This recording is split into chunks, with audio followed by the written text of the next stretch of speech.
আসসালামু আলাইকুম, আসলে সকলেই বলেন তো আমি হলো আল্লাহর রহমতে। তো গাইস আজকে একটা ছোট একটা বড় ভিডিও, সেটা হলো আমাদের এখানে কি কি কাজ করানো হয় তা আমার দেখার জন্য ছোট একটা বড় ভিডিও। তো আমার বন্ধু এই গাড়ি কাজ করবো, তো কি কি কাজ করা হতো আমি সঠিকটা জানি না। বলে কি কাজ করে গাড়ি মোবিল চেঞ্জ করতেছি, মোবিল সার্ভিস করতেছি, গাড়িটার ইঞ্জিন ওয়াশ করতেছি।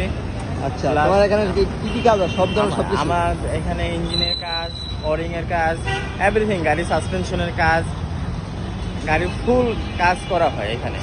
এখানে আপনি তুমি এখানে কি করতেছো?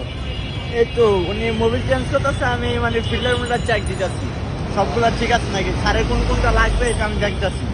ঠিক আছে, সব কিছু ঠিক আছে। ঠিক আছে। কাস্টমার আসলে কিছু কম টম রেখে দিবে নাকি? ইনশাল্লাহ আমাদের এখানে সার্ভিস অনেক খুব ভালো মানের সার্ভিস করি আমরা এখানে। গাড়ি আপনি নিশ্চিন্তায় এখানে গাড়ি কাজে দিয়ে যেতে পারেন, কোনো প্রবলেম নেই। আর যাই, তোমার কিছু বলার আছে? আমার তো কিছু বল না, আমার সিনিয়র স্যার যেটা বলছে, আমার উস্তাদ যেটা বলছে তাহলে আমরা নিশ্চয় আপনার এখানে আসার দিনে আমরা আছে নাকি?